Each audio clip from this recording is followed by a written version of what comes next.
I'm going to ask, because we have a few partners who also work within the space around governance and institutions, we've asked to share some input and their own insights based on the input you've given, Prof. Khan, as well as on the document that was shared, the draft concept document. And so I'd like to ask Dr. Akum, who's with the Institute for Security Studies, and also Dr. Carolyn Logan, who's the Deputy Director with Afrobarometer. If you don't mind switching on your cameras, and I'm going to give you an opportunity to sort of share, I think, maybe 3 high-level insights, and either, it doesn't necessarily need to be in response to Professor Khan, but also that provokes further thinking based on the concept paper. So Dr. Akum, I'm going to ask you first, and then I will ask Dr. Logan to come on. Thanks, Penny, and good afternoon from Dakar, Senegal. It's an interesting time to be having this conversation, and thanks to Professor Khan as well, who's coming from my own alma mater. It's an interesting time in West Africa to be having a conversation about governance, and Professor Khan pushing back against the capabilities approach to governance. And I think from the Institute for Security Studies, I would like to underscore 3 main issues.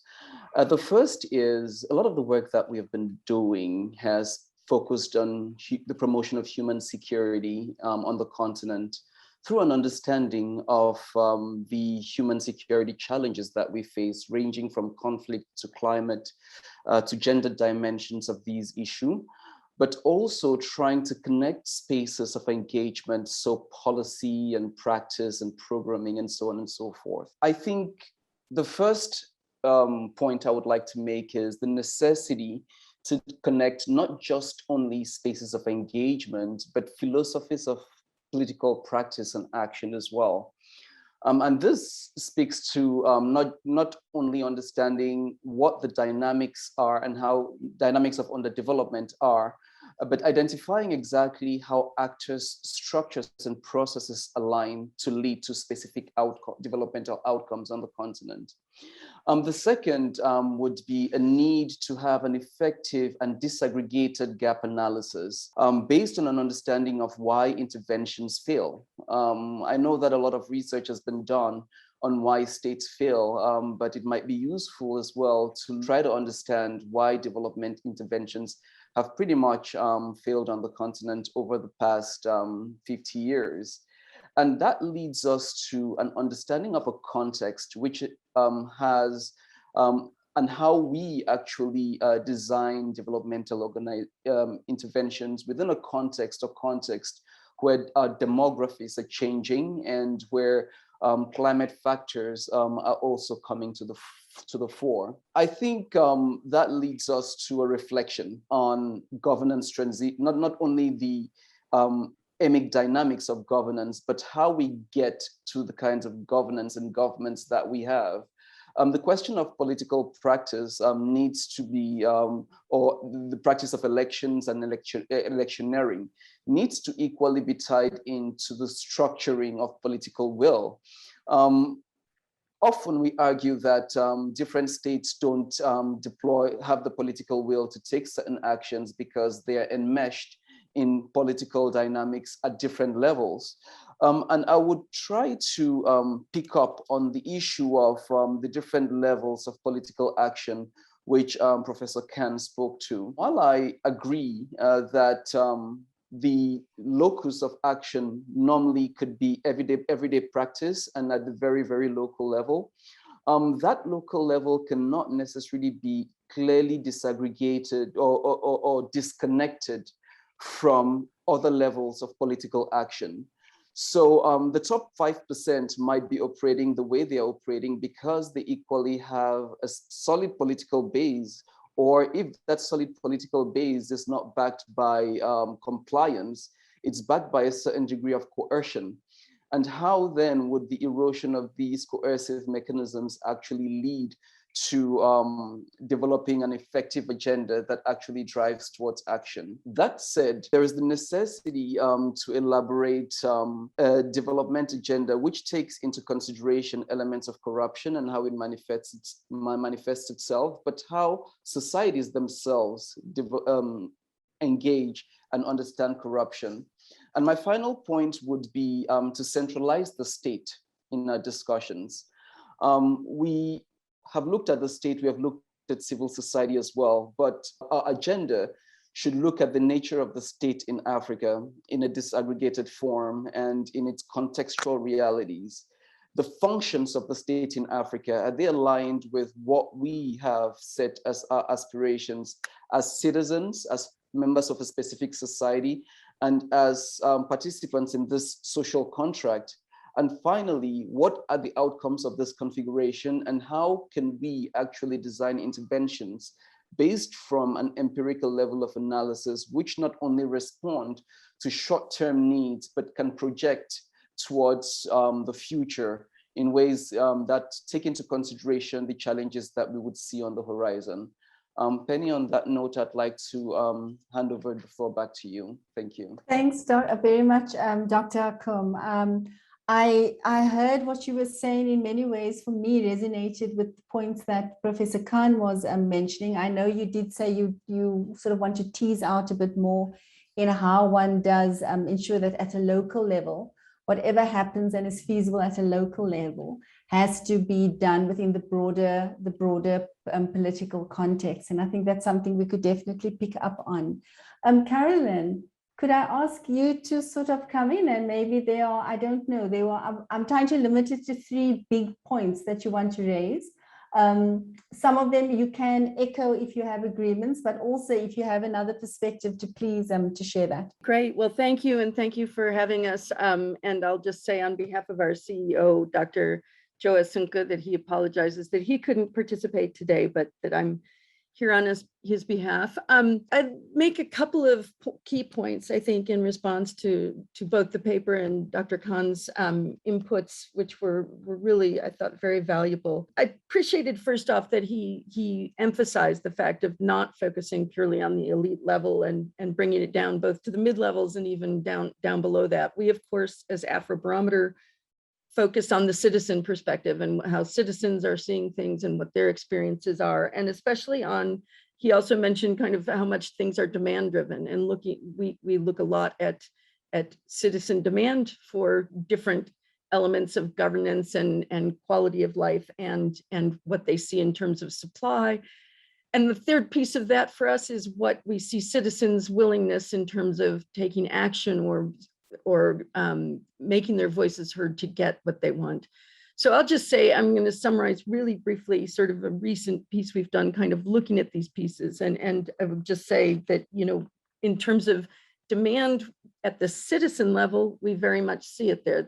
I don't have time to go into all the numbers, but we see very strong evidence still of citizen demand for self-sufficiency and autonomy for their societies, and for employment, of course, but also not only for those economic and social outputs, but also for democracy and for accountability. We have a lot of really strong and, in fact, growing indicators of citizen demand for accountability at the local level. At the same time, when we look at the evidence we see of supply, I think people will not be surprised to hear that we're seeing, in many cases, a growing gap in terms of the supply of what people are getting from their governments. South Africa, we've put out some numbers recently on South Africa where that's very much true, but it's also true on the continental level that we see decreasing satisfaction with democracy. We see increasing perceptions of corruption, increasing experience of bribe bribe demands and that kind of thing. What we've really been focusing on in sort of looking at how to address that dynamic is citizen voice, because what we really find also at the same time is citizens they don't sit on the sidelines. They're very much engaging in trying to address some of these issues. I mean, we see roughly half of people say that they've joined with others to try and solve a community problem in the past year. It's almost 40% say that they have contacted political leaders about issues. So, and people even express, which I find especially interesting, a willingness to pay more taxes in order to address some of the problems in their society. They're not looking for external solutions. There's a lot of willingness to draw on internal resources and their own actions to make change. At the same time, we see that, roughly if you ask people how much they feel that government officials respect them, about 50%. And I think this is one of the things that would be really interesting to link up with what Professor Khan has said, is looking at where the pockets of respect are and where they aren't, because I think it really varies across countries and it really varies within countries in terms of where you see a dynamic between citizens and their governments that is different and more positive, and look more closely at those cases. People also, only about 20% say that their elected councillors listen to them, for example. So there's a real disconnect on the side of citizens being willing and wanting to take action and put themselves on the line and their own personal resources on the line, and the receptivity to that on the side of government officials. And I think one of the most striking statistics we've seen out of our data in the last few years is that almost 80% of respondents say that they fear they'd face retaliation if they report corruption. So people are willing, they're trying, but they also definitely are not seeing receptivity, and they're seeing actual risk to themselves. So those are issues we think really need to be explored more and addressed more, because this citizen action sort of underlies, elections, it underlies what governments are doing, and being able to foster that and create opportunity for people to both encourage that citizen action and make it safe for citizens to engage to address these problems, I think are a couple of the critical points we see in this dynamic. So, and I'll leave it at that. Thank you. Thanks very much, Carolyn. I know you came in sort of at the tail end, and we have been involved with Afrobarometer. So thank you for representing the organization, and also just highlighting that how we take this research agenda forward, we need to really look at and consider how citizens' voices and roles and the information that comes through Afrobarometer is also factored into sort of how this area of work is looked at, especially if we are having to think through what are feasible, effective developmental policy answers. It can't be in the absence of citizens' voices. So thank you very much. Could I then ask sort of two of our other partners? I thought I'd pair you and Maria together, because you are sort of like the legal eagles. You steeped in the law, and Prof. Khan had mentioned quite a bit in terms of the rule of law and sort of questions about law. And so I thought I'd open up to them yourself. And I don't know if Maria is on here. I do not see her. But maybe you could speak a bit to sort of 3 insights that you gleaned from the conversation. And that maybe you also want to just put out there to provoke us in our thinking as we consider what the research agenda needs to look like in this field. Yeah, of course. Thank you. Good afternoon, everybody. It is a pleasure to be on this distinguished panel. Apologies for having to retain my face mask. It is protocol to have it on, so I do hope I am youth. The first considers the active involvement of youth in governance. So the Nigerian National Youth Policy of 2019 defines the youth as young Nigerians, despite being the majority, are often not proportionally allocated appointed positions in Nigeria. So involving youth in governance promotes inclusiveness, thereby increasing the participation of a large segment of the population. However, the existing system of leadership positions appears to be skewed in favor of the older generation, which creates a sense of alienation. It is that we wonder if it is that the older generation is worried that the youth will take over leadership from them. Perhaps the leaders feel that the digitally savvy youths will not follow the precedents of godfatherism that is typical of politics in different parts of the world. So it is important to understand the reasons for the reluctance by the elected officials to share leadership roles with the younger generation and develop solutions to improve the situation. We need to look at, the legal frameworks or experiences in other jurisdictions that could be adapted in Africa to facilitate such a process. On the other hand, the youth are becoming increasingly apathetic towards politics and governance in Nigeria. So the research objective may seek to investigate if this is the trend in other African countries. And if so, then ascertain the multiple factors contributing to youth apathy and identify what role CSOs can play beyond advocacy to redirect their interests. It is well established that advocacy becomes more effective when combined with other practical measures. So the second issue explores novel technologies to improve state capacity in delivering the SDGs and Agenda 2063. While the concept paper highlights the use of technology in corrupt practices, a reader would observe that the potential benefits of technology in achieving these goals are omitted. And this appears to me to be an oversight in this debate, both among problem makers and solution finders. And here I'm referring to both those in government as well as those trying to find solutions, including CSOs. So technology is mentioned under aspiration 2 of the Agenda 2063 and closely reflects the SDG 4. There is no doubt that technology and innovation can have a positive influence on many of the goals and aspirations as well. So as well as in building state capacity and contributing significantly to the structural transformation and poverty reduction process. But what could be the best mechanism for channeling technology and innovation to achieve such objectives? So once again, using the Nigerian state as an example, some commentators argue that the budgetary allocation for the Ministry of Communications and Digital Economy is inadequate to properly channel technology in growing the economy. But on the other hand, both the aspirants into political positions and the incumbents believe that incorporating technology into electoral processes might halt their usual malpractices that have over the years guaranteed electoral successes. So how can the reluctance or resistance to fully integrate and deploy technology in the development of state capacity and corporate governance be eliminated? So based on experiences in other parts of the world, what limitations have been encountered in the use of technology for improving electoral processes, state capacity and governance? What are the context-specific solutions for the African states? Of course, there are lessons to be learned from the African experience too. So that should be considered when we speak of the research agenda. Now, the third issue and final point considers the alternative solutions to improving anti-corruption institutions and state legitimacy. Contextualize the discourse when answering these questions. There is a resurgence of military interventions in governance, particularly in Western and Central Africa. Such military interventionists tend to hinge their involvement on the prevalence of insecurity, corruption, unethical leadership.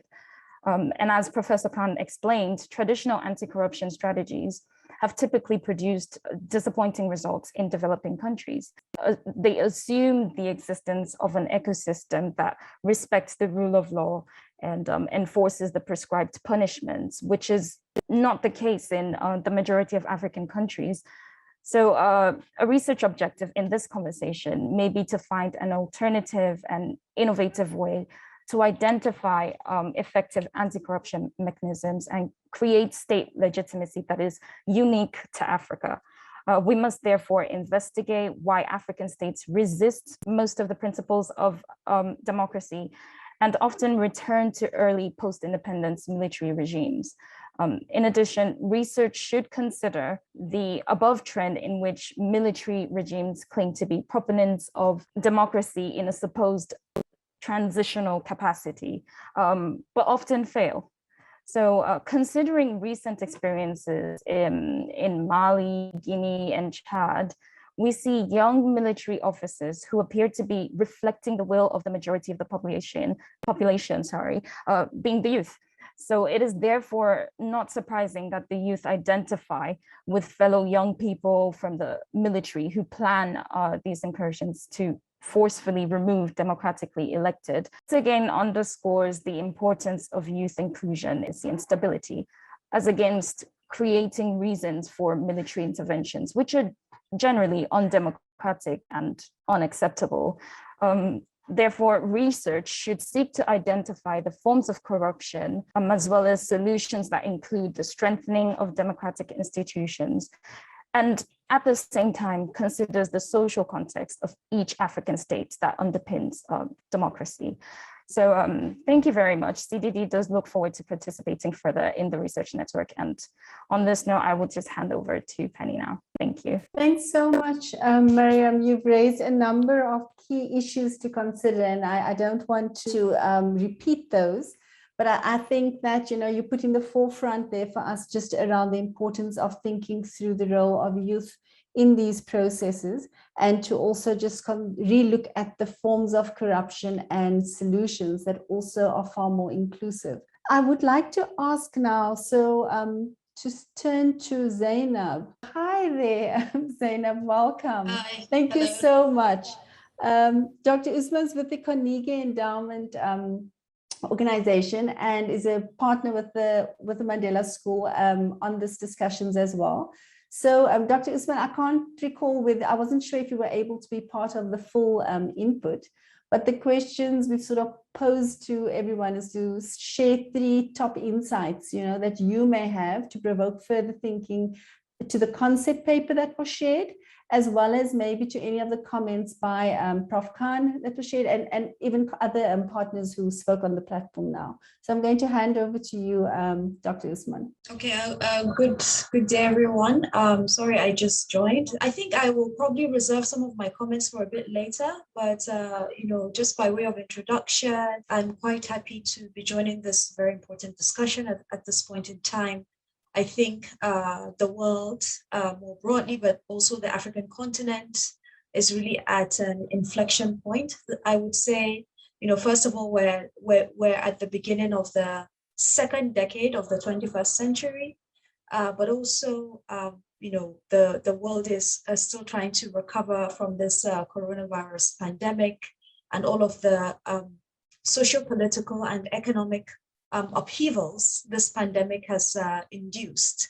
African countries certainly are grappling with that. But also there are challenges and opportunities presented by climate change, as well as the digital revolution. So all of these kind of mega trends and events are kind of creating a constellation of challenges and opportunities for African countries, meaning that the subject of governance really has to be examined a bit more closely. And as we know, the African continent has grappled with the question of effective governance, of capable leadership. And added to that is obviously the question of democracy. Democracy, as broadly defined, but also what kinds of democratic governance frameworks work best for the African continent. So I think, this discussion is very, very timely, is what I would say by way of my introductory remarks, and I'll come back to give more detailed comments a bit later. And specifically, I think what I would like to highlight, of course, following the work of Professor Mushtaq Khan over the years, is that I'm hoping with this discussion, we're really able to pin down the subject of state capabilities, I think. Then in addition to thinking about the forms and the way governance looks in African countries, in addition to thinking about norms and prescriptions, we really want to think about the functions that institutions play in African countries. So that goes to the heart of state capabilities, the capability to deliver for African citizens, the capability to provide public goods, public services, and also the capability to be able to facilitate economic development. And I think for many African countries, that really is the root of the governance challenges that they face. So I'm really looking forward to the rest of these discussions, and I will definitely come in a bit later with more detailed remarks. Thank you. Thanks very much, Zainab. I mean, you closed off there in your comment with something that Prof. Khan ended. He was basically also encouraging us to rethink or make the distinction between capabilities and capacity, and how important it is to make that distinction, so that we're not hooked on, I think, the superficial aspects, but actually go down to depth when we're thinking around how to ensure that these differences are made within Africa.